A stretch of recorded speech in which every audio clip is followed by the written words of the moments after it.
ನಮ್ಮ ಪಕ್ಷದವರು ಮಹರ್ಷಿ ವಾಲ್ಮೀಕಿಯ ಬ್ಯಾನರ್ ಕಟ್ಟಿದ್ರು. ಯಾಕೆ ವಾಲ್ಮೀಕಿ ಅವರು ಬ್ಯಾನರ್ ಕಟ್ಟಬಾರ್ದ? ವಾಲ್ಮೀಕಿ ಅವರು ಎಲ್ಲರ ಆಸ್ತಿ ತಾನೆ, ಬರೀ ಕಾಂಗ್ರೆಸ್ ಅವರ ಆಸ್ತಿ ಅಲ್ಲ ತಾನೆ. ಕಟ್ಟಿದ್ರೆ ಸರ್ ಇದೆಲ್ಲ ಗೊತ್ತಿರಬೇಕು. ಮಧ್ಯಾಹ್ನ 2 ರಿಂದ 3 ಗಂಟೆ ಸಮೀಪದಲ್ಲಿ ರೆಡ್ಡಿಯ ಬೆಂಬಲಿಗರು ಗನ್ಮ್ಯಾನ್ಗಳು ಬ್ಯಾನರ್ಗಳನ್ನ ಹರಿದಾಕ್ತಾರೆ. ಮಧ್ಯಾಹ್ನ ಯಾವಾಗ ಬ್ಯಾನರ್ ಹರಿದಾಕ್ತಾರೋ ಸಂಜೆ ಮತ್ತೆ ನಮ್ಮ ಕಾರ್ಯಕರ್ತರು ಬ್ಯಾನರ್ ಕಟ್ಟಕ್ ಹೋಗ್ತಾರೆ. ಕಟ್ಟಕ್ ಹೋದಾಗ ಶ್ರೀರಾಮುಲವರು ಸೇರಿ ಅವರ ಬೆಂಬಲಿಗರು ಬ್ಯಾನರ್ ಹರಿದಾಕಿದಾಗ ಇನ್ಸಿಡೆಂಟ್ ಸ್ಟಾರ್ಟ್ ಆಯ್ತು ಅಂತ ಹೇಳ್ತಾರೆ.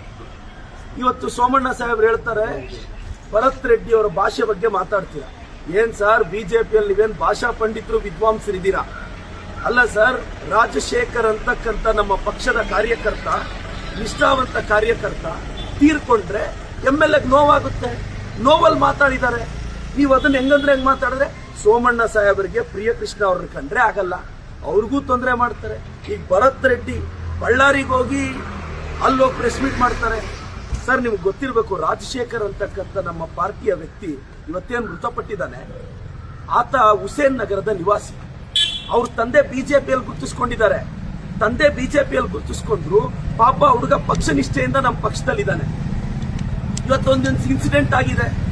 ಬ್ಯಾನರ್ ಕಿತ್ತಾಗಿದ್ದಾರು, ಗಲಾಟೆಗೆ ಪ್ರೇರಣೆ ಕೊಟ್ಟಿದ್ಯಾರು? ರೆಡ್ಡಿ ಬ್ರದರ್ಸ್, ಶ್ರೀರಾಮುಲು ಅವ್ರನ್ನ ಸಪೋರ್ಟ್ ಮಾಡಿಕೊಂಡು ಬಿಜೆಪಿ ಅವರೆಲ್ಲ ಹೋಗ್ತಾರೆ, ಏನೋ ಭಾಷಾ ಪಂಡಿತರು ವಿದ್ವಾಂಸರ ತರ. ಸೋಮಣ್ಣ ಸಾಹೇಬ್ರೆ, ವಯಸ್ಸು ಆಗ್ತಾ ಬುದ್ಧಿ ಹೆಚ್ಚಾಗಬೇಕೇ ವಿನಃ ಬುದ್ಧಿಮಾಂದ್ಯತೆ ಹೆಚ್ಚಾಗಬಾರ್ದು ಸರ್. ಆಲ್ರೆಡಿ ಬೆಂಕಿ ಹತ್ಕೊಂಡಿದೆ ಬಳ್ಳಾರಿ. ನೀವು ಸೀನಿಯರ್ ಲೀಡರ್ ಸರ್, ನೀವೇನೋ ಸೀನಿಯರ್, ನಿಮಗೆ ಬುದ್ಧಿ ಹೆಚ್ಚಾಗಿದೆ ಅನ್ಕೊಂಡ್ರೆ ಬುದ್ಧಿಮಾಂದ್ಯತೆ ಹೆಚ್ಚಾಗಿದೆ ಅಂತ ಪ್ರೂವ್ ಮಾಡ್ತೀರಲ್ಲ ಸರ್.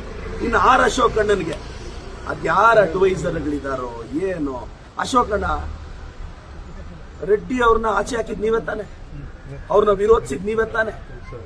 ಶ್ರೀರಾಮುಲು ಅವರು ರೆಡ್ಡಿ ಅವರು ಅಷ್ಟು ಕಿತ್ತಾಡ್ತಿದ್ರು. ಅದ್ ಯಾವಾಗ ಸ್ನೇಹಿತರಾದ್ರೋ ಯಾವಾಗ ಒಂದಾದ್ರೋ ನಮ್ಗೆ ಯಾವ್ದು ಗೊತ್ತಿಲ್ಲ. ನೋಡಿ, ಭರತ್ ರೆಡ್ಡಿ ಅವರು ಒಳ್ಳೆ ಕೆಲಸ ಮಾಡ್ತಿದ್ದಾರೆ. ಆ ಘಟನೆ ಏನಾಗಿದೆ ಅಂತ ಪೊಲೀಸ್ ಇನ್ವೆಸ್ಟಿಗೇಷನ್ ಇಂದ ಗೊತ್ತಾಗಿದೆ. ಸುಮ್ಮನೆ ಭರತ್ ರೆಡ್ಡಿ ಅಂತ ಯೂತ್ಸ್ ನ ಬಿಜೆಪಿ ಅವ್ರು ಟಾರ್ಗೆಟ್ ಮಾಡೋದು ಸರಿ ಇಲ್ಲ. ಪಾಪ ವಾರ್ಡ್ಗೂ ಹೋಗಿ ಜನರ ಕಷ್ಟ ಕೇಳ್ತಾ ಇದ್ದಾನೆ ನಮ್ಮ ಬಳ್ಳಾರಿ ಅನ್ನೋ ಕಾರ್ಯಕ್ರಮದಲ್ಲಿ. ಇಲ್ಲಿ ನಮ್ಮ ಪ್ರಿಯಕೃಷ್ಣ ಅವರು ಏರಿಯಾಗ ಹೋಗಿ ಜನರ ಕಷ್ಟ ಕೇಳ್ತಾ ಇದ್ದಾರೆ. ಸೋಮಣ್ಣ ಸಾಹೇಬ್ರು ಕಾಂಗ್ರೆಸ್ ಅಲ್ಲಿರೋ ಯೂತ್ಸ್ ನ ಯಂಗ್ಸ್ಟರ್ಸ್ ನ ಟಾರ್ಗೆಟ್ ಮಾಡ್ತಿದ್ದಾರೆ.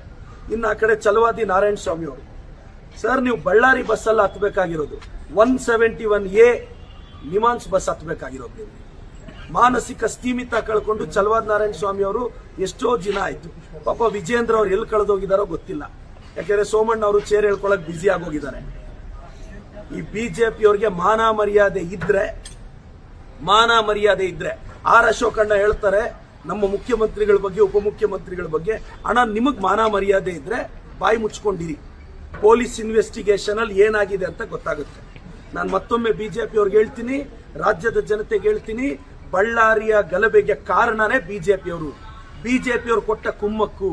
ಫಸ್ಟ್ ಬ್ಯಾನರ್ ಹರಿದಾಕಿದ್ದ ಅವರು, ಇದು CC ಕ್ಯಾಮೆರಾ ಅಲ್ಲಿದೆ. ಗಲಾಟೆ ಸ್ಟಾರ್ಟ್ ಮಾಡಕ್ ಕಾರಣ ಅವರು. ಶ್ರೀರಾಮುಲು ಅವರು ಸಹ ಬಂದು ಬ್ಯಾನರ್ ಹರಿದಾಕಿದ್ರು ಅಂತ ಸ್ಥಳೀಯರು ಹೇಳ್ತಾರೆ. ನಮ್ಮ ಪಕ್ಷದ ರಾಜಶೇಖರ್ ಸತ್ತೋಗೋದಕ್ಕೆ ಬಿಜೆಪಿ ಅವರೇ ಕಾರಣ, ಬಿಜೆಪಿ ಅವರು ಕೊಟ್ಟ ಕುಮ್ಮಕ್ಕೆ ಕಾರಣ. ಇಂಥ ಬಿಜೆಪಿಯನ್ನ ಬಳ್ಳಾರಿಯಿಂದ ಓಡಿಸಿದೀವಿ. ಯಾಕೆ ಒಂದು 26 ವರ್ಷದ ಹುಡುಗ ಬಂದು ರೆಡ್ಡಿ ಸಾಮ್ರಾಜ್ಯನ ಒಡೆದ ಅಂತ ಒತ್ತೆ ಕಿಚ್ಚ ನಿಮಗೆ? ಬಳ್ಳಾರಿ ರಿಪಬ್ಲಿಕ್ ನ ಡೆಮೋಕ್ರಸಿ ಮಾಡಿದ್ವಲ್ಲ ಕಾಂಗ್ರೆಸ್ ಅವ್ರು ಹೋಗಿ. ನಾವೊಂದು ಪಾದಯಾತ್ರೆಗೆ ರಿಪಬ್ಲಿಕ್ ಹೋಗಿ ಡೆಮೋಕ್ರಸಿ ಆಯ್ತು. ಮತ್ತೆ ಬಿಜೆಪಿ ಅವ್ರಿಗೆ ಹೇಳ್ತೀನಿ, ಯುವಕರನ್ನ ದಯವಿಟ್ಟು ಕಾಂಗ್ರೆಸ್ ಪಕ್ಷದಲ್ಲಿರೋ ಯುವಕರನ್ನ ಕೆಣಕಬೇಡಿ. ಅದು ಪ್ರಿಯಕೃಷ್ಣ ಆಗ್ಬೋದು, ಭರತ್ ರೆಡ್ಡಿ ಆಗ್ಬೋದು, ಮತ್ತೊಬ್ರು ಆಗ್ಬೋದು.